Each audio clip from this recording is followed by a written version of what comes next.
ओम नमो भगवते वासुदेवाय।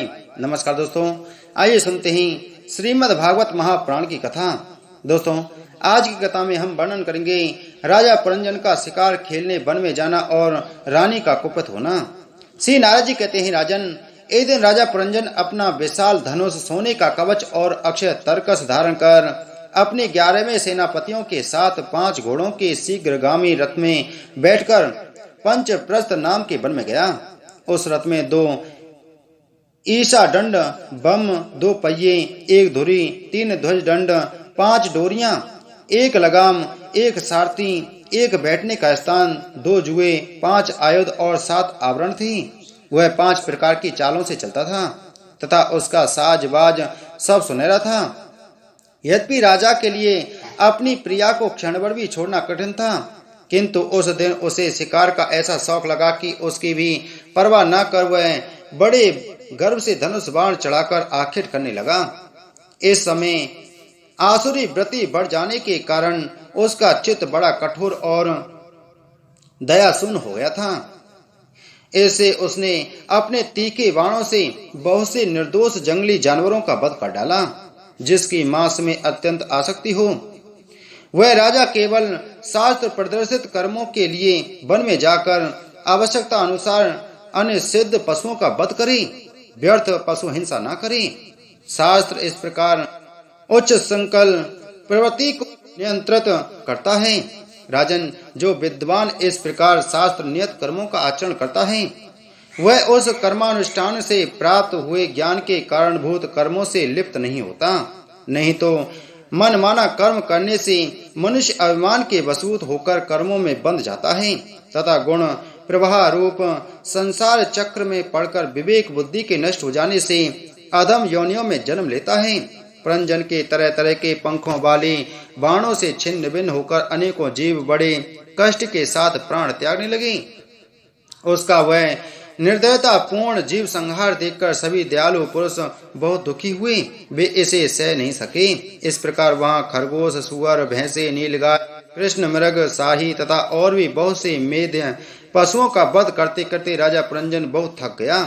तब वह भूख प्यास से अत्यंत शिथिल हो वन से लौटकर राजमहल में आया। वहां उसने यथा योग्य रीति से स्नान और भोजन से निवृत्त हो कुछ विश्राम करके थकान दूर की। फिर गंध, चंदन और माला आदि से सुसज्जित हो सब अंगों में सुंदर सुंदर आभूषण पहने तब उसे अपनी प्रिया की याद आई। वह भोजन आदि से तृप्त हृदय में आनंदित, मद से उन्मत्त और काम से व्यथित होकर अपनी सुंदरी भार्या को ढूंढने लगा, किंतु उसे वह कहीं भी दिखाई न दी।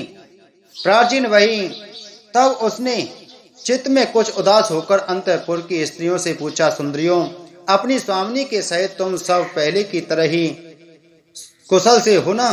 क्या कारण है आज इस घर की संपत्ति पहले जैसी सुहावनी नहीं जान पड़ती? घर में माता अथवा पति परायणा भार्य न हो तो वह घर बिना पहिए के रथ के समान हो जाता है।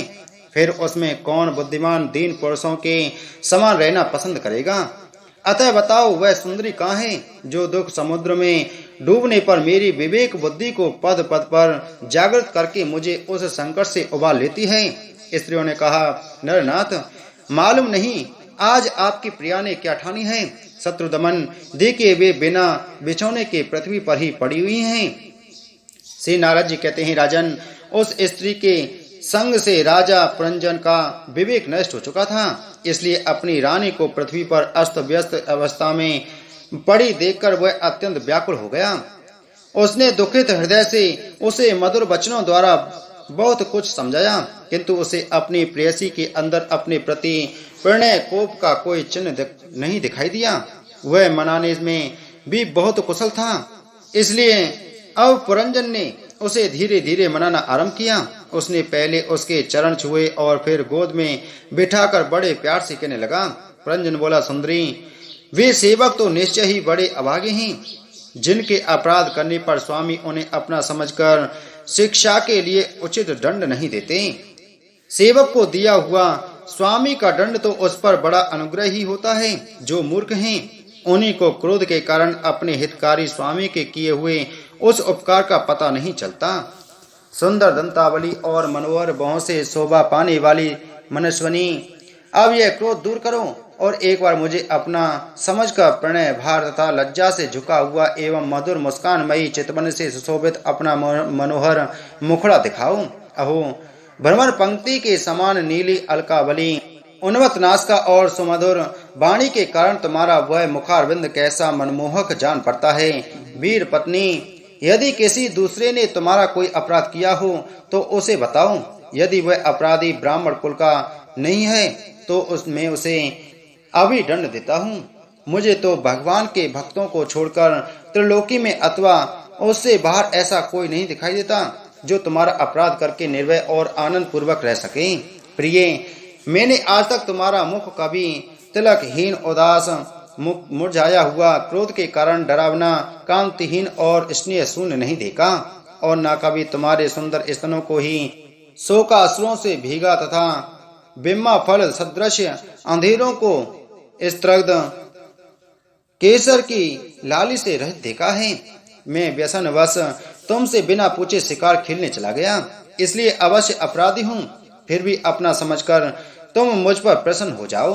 कामदेव के विषय बाणों से अधीर होकर जो सर्वदा अपने अधीन रहता है, वह अपने प्रिय पति को उचित कार्य के लिए भला कौन कामनी स्वीकार नहीं करती। बोलो श्रीमद् भागवत महापुराण की जय। बोलो श्री कृष्णचंद्र भगवान की जय।